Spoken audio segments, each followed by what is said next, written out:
안녕하십니까? 5월 26일 화요일 영국의 소리방송 뉴스데스크의 아이린입니다. 오픈 마켓들과 자동차 딜러숍들은 다음 주 월요일부터 열어도 된다고 허락되었습니다.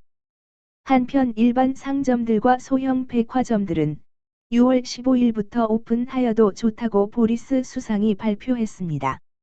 오늘 오전 수상관저 코로나 브리핑 센터에서 보리스 수상은 이 같은 내용을 발표하면서 이것은 단지 지금처럼 사망자가 지속적으로 줄고 확진자가 줄어든다는 조건 하에서 허락하는 것이라고 덧붙였습니다.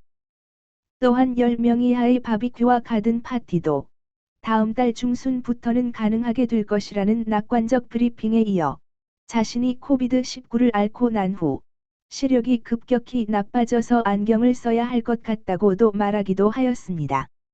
보리스 수상은 중공의 억압 정책으로 홍콩 사태가 격화됨으로 인해 발생할 수도 있는 수십만 명의 피난민을 영국 정부가 받아주라고 비밀리에 이민국에 승인한 것으로 알려졌습니다. 데이비드 프로스트 브렉시트 협상 담당자는 유럽의 미셸 바니에에게 영국 연근해 어업권에 관해서 현상을 성공적으로 이끌고 있다고 익스프레스 신문이 오늘 날짜로 보도했습니다. 그러나 보리스 수상이 주장해오던 원칙에서는 내용상 벗어난 것으로 보여집니다. 보리스 수상은 그동안 EU가 주장해온 공동 어업권을 이런 지하에 거절해 왔었습니다. 그럼에도 불구하고 데이비드 프로스트의 제안은 과학적인 방법으로 어업 쿼타를 조정할 수 있는 청사진을 EU에 제시한 것으로 보여집니다. 유럽의 미셸 바니에 협상가는 프로스트의 제안을 검토하고 다음 주에는 답할 것으로 보여집니다. 영국의 브렉시트가 구체화되어 가면서 스페인의 욕심이 영국의 신경을 부쩍 건드리고 있습니다.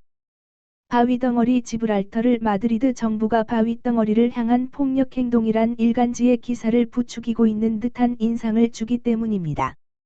실제로 지난해 12월 스페인과 영국 그리고 유럽 정부는 지브랄터 문제를 놓고 회의를 하였습니다.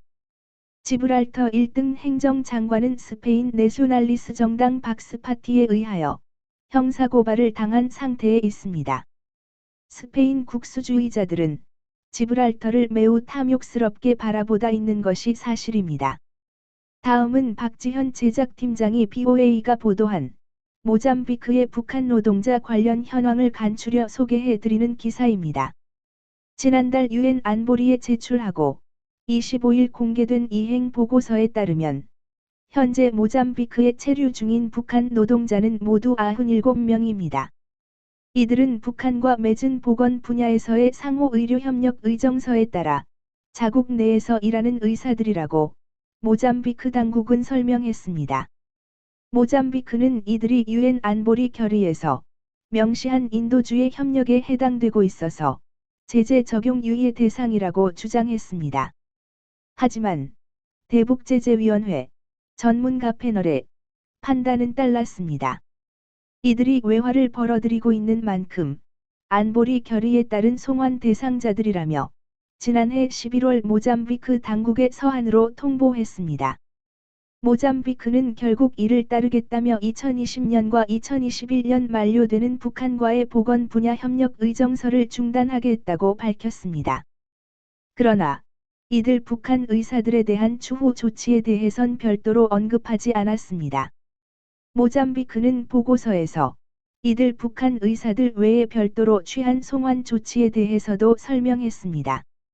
카보 델가도 지역의 펜바 지방병원에서 불법적으로 의료 활동을 벌인 북한 의사 정일선 씨에 대해 지난해 송환 명령을 내렸다고 보고했습니다.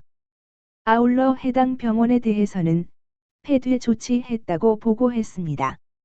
전문가 패널은 해당 병원에 6명의 북한 의사가 있으며 이들이 모잠비크 보건 시스템으로부터 자료와 재료 등을 사용해 불법 의료 활동을 벌여왔다고 밝혔습니다. 이번 보고서를 통해 해당 병원에서 한 명의 의사가 송환된 것은 확인됐지만 나머지 인원에 대한 조치는 알려지지 않았습니다. 미 국무부가 지난 2018년 발표한 주의보에 따르면 모잠비크에는 의료 분야 외의 어업에 종사하는 북한 노동자들이 있는데 보고서는 이 부분에 대해서도 언급했습니다. 보고서에 따르면 모잠비크 당국은 북한과의 원양 새우잡이 사업을 중단함에 따라 북한 선박 수산 1호와 수산 2호에 대한 조업 허가권을 취소하고 해당 선박에서 일하는 북한 노동자들과의 계약을 모두 취소했다고 되어 있습니다. 그러나 이들 북한 노동자들의 규모와 송환 조치 여부 대해선 별도로 언급하지 않았습니다. 모잠비크는 보고서에서 북한 노동자 송환과 관련한 결의 2375호와 2397호 외에도 이에 앞서 채택된 결의에 대한 이행 내용도 함께 보고했습니다. 모잠비크는 군사 분야에서의 대북 협력을 2016년 9월 기점으로 모두 중단했고, 현재 무기 거래와 군사 훈련 등 북한과의 양자 협력을 더 이상 진행하지 않는다고 밝혔습니다. 또 대북 금융활동 감시 노력에 전념하고 있다면서 지난 2016년부터 2019년까지 모잠비크 중앙은행이 자국 은행에 대해 16차례 현장 점검을 실시했으며 대북 제재를 제대로 준수하지 않는 은행에 총 835만 달러 상당의 벌금을 부과했다고 강조했습니다. 지난 기사들을 보시려면 유튜브에서 영국의 소리방송을 찾아주십시오. 감사합니다.